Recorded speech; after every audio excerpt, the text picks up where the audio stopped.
मित्रांनो, तुमचं पुन्हा एकदा सुमिरित मराठी ह्या यूट्यूब चॅनेलवर स्वागत आहे. आजची कथा सुरू करण्यापूर्वी जर कोणी ह्या चॅनेलवर पहिल्यांदाच आले असाल आणि अजूनही सबस्क्राईब केले नसेल तर नक्की सबस्क्राईब करा. धन्यवाद. कमळीच्या गावाहून आल्यापासून बाबू सारखा झुरत होता. त्याचं कुठल्याच कामात लक्ष लागत नव्हतं.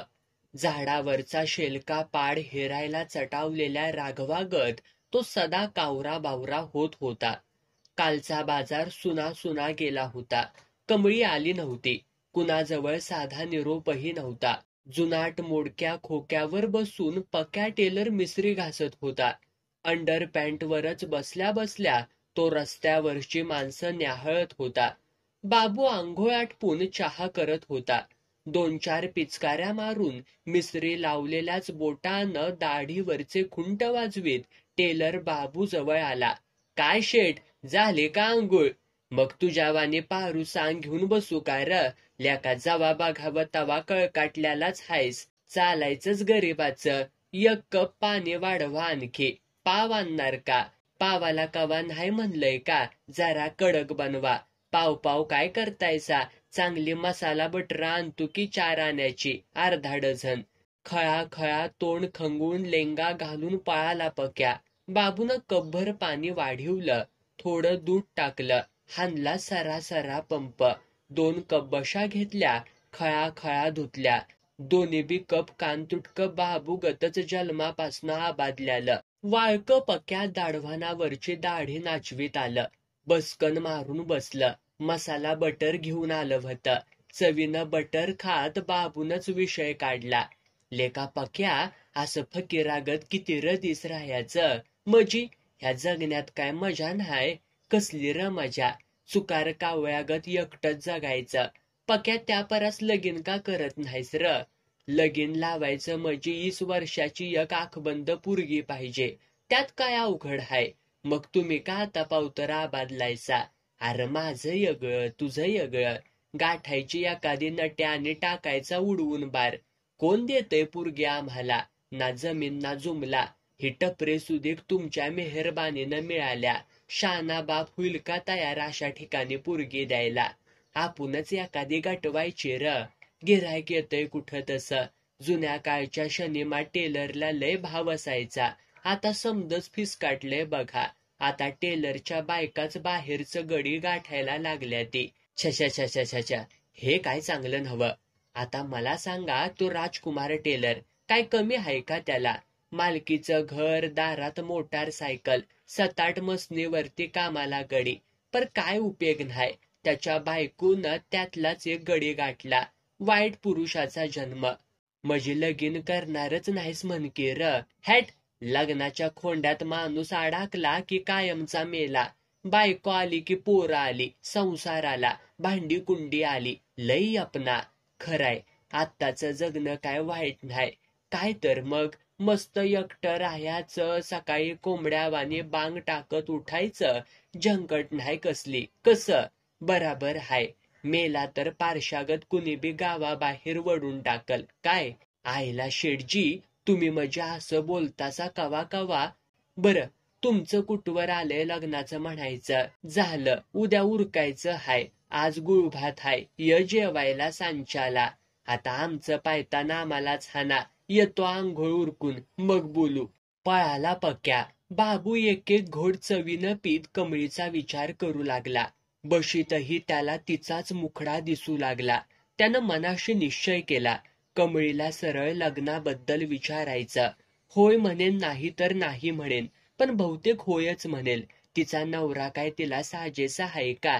नुसता पिंगळा, ढुलीत राहणारा खतरूड दारुडा. कमळी म्हणजे गोवा काजूचं पिंप हाय पिंप. ना पोर ना बाळ. काय तब्येत जपल्या हापूस आंब्यागत. डिस्को साडी अंगावर चढवली तर नट्या झक मारतील तिच्या पुढं.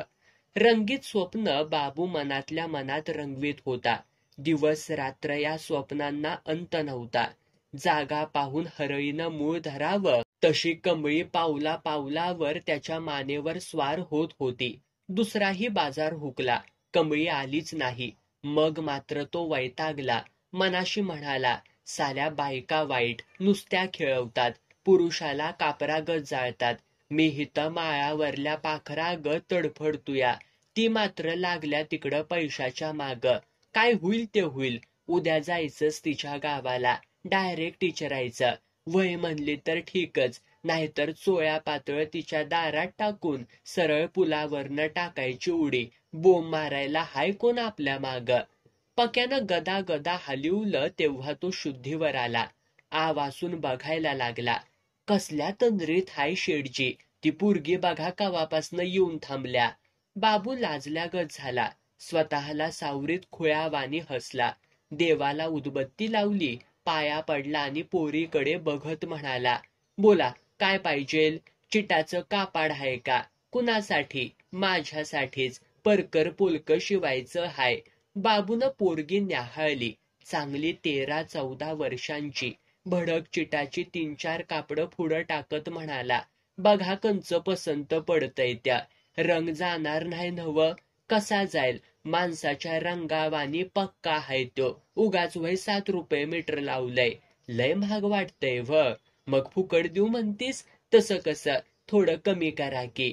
आधीली कमी दे, 5 द्या ठरवून. उठा, का भवानीच्या पारी डोसकं उठवतीयास? जा, 5 इकाय ते मांजार पाठवय, हँडलूम हाय हँडलूम.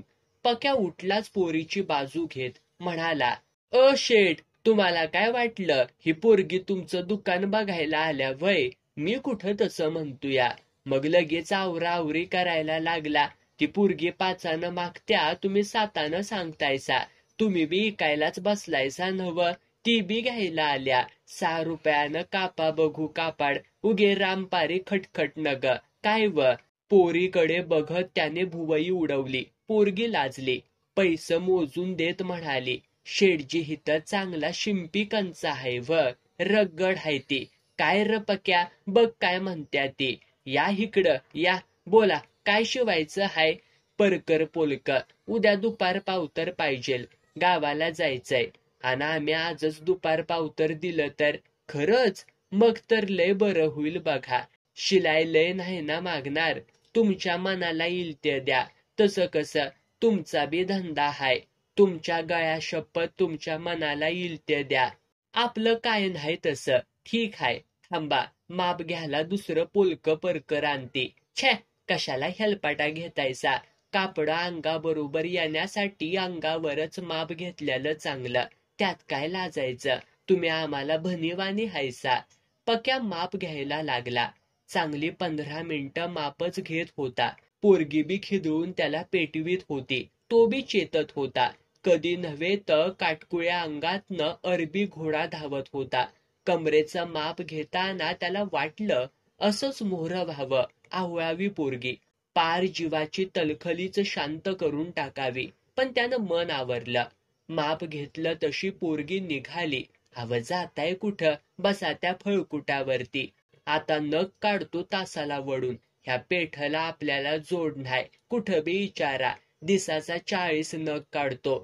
टॅक्ट असते याकाची. कात्री घेऊन तो कापड कापायला लागला तशी ती सटकली.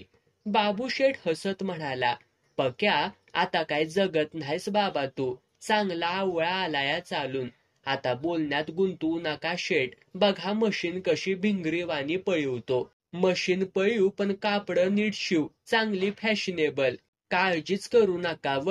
ही कापड अंगावर चढली की एका झटक्यात त्या पुरीची श्रीदेवी हुत्या का नाही बघा. होईल होईल. कला हाय तुझ्या हातात बाबा. माझा बी एक लंगूड शिवायचा होता. तिकडं त्या म्हाताऱ्या आबा टेलरच्यात शिवाजा. रामपारी काय राव आमच्या धंद्याची टिंगल करतायसा. कधी नव्हे तर बाबू मोकळ्या मनानं हसला. दुपारची वेळ. बाबू जेवण आटपून आराम करत पडला होता. इतक्यात कमळी आलीच. चालून चालून कंटाळलेली. हातात कसलं तरी बोचकं. कपाळावरती ना कुंकुना, चेहऱ्यावरती तकाकी. मुरझून गेलेल्या फुलासारखी. कमळी आले हे बाबूला खरंच वाटेना. अरे तुम्ही कसं काय वाट चुकलासा म्हणायचं. नशीब फिरवल तसं फिरायचं बघा. हं, पाणी घ्या. तिनं चूळ भरली. थोडं पायावर घेतलं आणि आत आली. पदरानं चेहरा पुसत म्हणाली, शेडजी, माझं सारं संपलं. काय झालं व? एकाएकी ती रडायला लागली. शेठजीला काहीच बोध होईना. अव रडतायसा काय? काय झालं ते तरी सांगा. काय होयाचं बाकी राहिलंय? नवरा मेला माझा. आज 15 दिवस झालं. पिऊन आला दारातच मरून पडला होता. देवाच्या करणी मोहर काय चालतंय आपलं. त्यानं चहा केला, तिला दिला. मनातल्या मनात तिचा नवरा खपल्याबद्दल देवाचे आभार मानले. ती जायला निघाली तसा बाबू म्हणाला, आता कुठं व जाणार तुम्ही? कुठं बी. आता देवाशिवाय मला कुणाचाच आसरा नाय. तुम्हीच सांगा आता. काय करू मी? तुमच्याशिवाय कोण आहे माझ्या जीवाभावाचं? एक बोलू का? ऐकाल माझं? हवा आवाजावं नका बोलूसा. आर तुर बोललं म्हणून बाईच्या जातीला बट्टा लागत नाही. तू म्हणशील तसं. जाऊ मी? हे बघ, आता कुठं बी जाऊ नकोस. हे समज तुझंच हाय असं समजून राहा. ह्या टपरीला जरा बाय माणसाचा हात लागू दे. तेवढं कुठाय माझ्या नशिबात. माझी शपथ हाय तुला. हे घर सोडून जायचं नाही. माझ्या नावानं कपाळी कुंकू लाव. सुखात ठेवीन तुला. माझ्या पायात तुम्हाला तरास. छे, तुझ्या पायानं माझं भाग्य चालत आलंय. उठ, आंघोळ कर आणि नवी साडी नेस. आता घरची मालकीन झाल्यास नव तू. ती लाजली. निराशा कुठल्या कुठं पळाली. बघता बघता तिनं घर आवरलं. दारात सडा टाकला. आंघोळ आटोपली. नव्या साडीत तिचं 52 खणी रुपडं चमकून उठलं. कानातल्या खोट्या रिंगा तिच्या तारुण्याला उठाव देऊ लागल्या. तिच्या मोहक रूपानं बाबू तर दिपून गेला. दिवस मावळताना पक्या आला. बाबूला म्हणला, परकल पुलक मागात पडलं. काय र झालं? पोरगी शिवल्याली कापडं घेऊन पळाले आणि तिचा पत्याच नाही. शिलाई मिळाली नव? छट, एक गिन्नी मिळाली नाही तर आता काय बोंबलायचं? मशीन आहे ना जाग्यावर, का ती बी पळवली म्हणायची? तसं कसं? तसं आपण लय सावध असतोया. अरे वहिनी कवा आल्या आता? आत्ताच. छान. आता घरात दिवा लावायची गरज नाही. कमळी प्रसन्न हसली, लिंबावरच्या मैनेसारखी. आपल्यासारख्या सामान्य माणसाच्या जीवनात ही चैतन्याची पहाट फटफटेल असं बाबूला कधीच वाटलं नव्हतं. कमळीच्या रूपाने सगळं गुलमोहराचं झाड जणू त्याच्या मिठीत आलं होतं. पहाट झाली. तो झोपेतच होता. जुनाट बादली नळावर आपटून टिनपाट नाचवीत पंचायतीच्या संडासकडे रोज अंधारात धावणारा बाबू आज मात्र केशरी स्वप्न पाहण्यात दंग होता.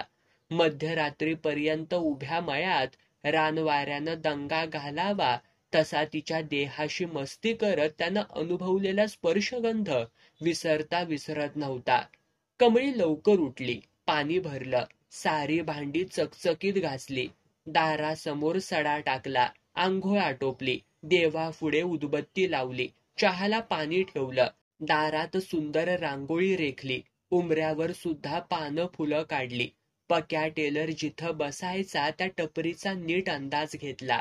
चहा उकळतोय असं पाहताच बाबूला गदा गदा हलवलं. शेठजी, आव शेठजी, उठा की, उजाडलं म्हणायचं. बाप रे, तो धडपडत उठला. आता कवा आवरायचं सगळं? आता काय आवरायचं? आंघोळ घ्या आटपून, पाणी तापलंय. कमळी आज प्रसन्न होती. लालबुंद चौकडा गोऱ्यापान देहावरती शोभत होता. नुसत्या नजरेच्या झोतात भल्या भल्यांना घायाळ करण्याची हिंमत ती राखून होती. नवऱ्याचं करावं तसं बाबूचं ती सगळं करत होती. तो आंघोळ करेतोपर्यंत तिनं त्याची सगळी कापडं धुवून टाकली. आज बाबू शेठजी सारखा आरामात बसला होता. समोरच्या कपात घट्ट दुधाचा चहा होता. घोटागणिक डोळे भरून पाहावं असे बेबंद रुपडं कमळीच्या रूपानं त्याच्या समोर होतं. कधी नव्हे तर त्या टपरी सारख्या उजाड घरात कंकण किनकिनलं होतं. बाईच्या हाताचा परिस्पर्श होताच जणू घराचं सोनं होत होतं. तिनं बनवलेला शिरा आणि चहा घेऊन तो पुन्हा बैठक मारून बसला. म्हणाला, कमळाबाई, आता आपण आराम करणार. छे छे छे, आता आराम कसला? आता 4 हातांनी कमवायचं. उठा, कपडे घाला. तुम्ही बाहेरची गावं बघायची. मी हिथं बसून हे दुकान सांभाळायचं. आता अंग झाडून कामाला लागायचं. बघा, 4 महिन्यात समद चितार बदलून दावती तुम्हासनी. तू मनात आणलंस तर एका रात्रीत ह्या गाव डाव्या कंगनावरती उभा करशील. बायकांचं काय बी खरं नव्हं. तिच्याकडे बघत हसू दाबत त्यानं सायकल पुसली. तोवर तिनं 4 भाकरी थापल्या. शेंगदाण्याचा घट्ट म्हाद्या बनविला. बांधली भाकरी. अडकिवली पिशवी सायकलला. जावा, सावली गाठून कुठं बी जेवा. 4 वाजूस्तवर या माघारी. लय लांब जाऊ नगासा. मी बघती हितल्या इकरीचं. अगं पर किमती फिमती लिहिलंय नवं समद्या नगावर. येतंय मला वाचायला. खुश झालेल्या बाबूनं सायकलवर टांग मारली. पॅन्डल चेनकव्हरला झटत होतं, तरी तसाच चटाक फटाक सायकल मारत तो निघाला. सायरा बानूच्या सांगण्यावर दिलीप कुमार पळावा तसा तो पळत होता. सायकल पळवीत होता. मनातल्या मनात नवे मनसुबे रचत होता. गाव सोडलं तसा माळ लागला. होती नव्हती 10-5 झाडं मागं पडली. चुकार पाखरं कुठं तरी झाडाच्या आधारानं भरारली. बुंडा माळ आणि त्या माळावर भगदाडलेलं खंडोबाचं एकुलतं एक देऊळ. बाहेर विधुर माणसासारखा जुनाट चाफा. बाकी सगळीकडे जीवघेणी शांतता. सायकल पळत होती. पॅन्डल मारून बाबूचे पाय दमत होते. समोरच्या चक्रागत अनेक नवे विचार त्याच्या डोक्यात भिरभिरत होते.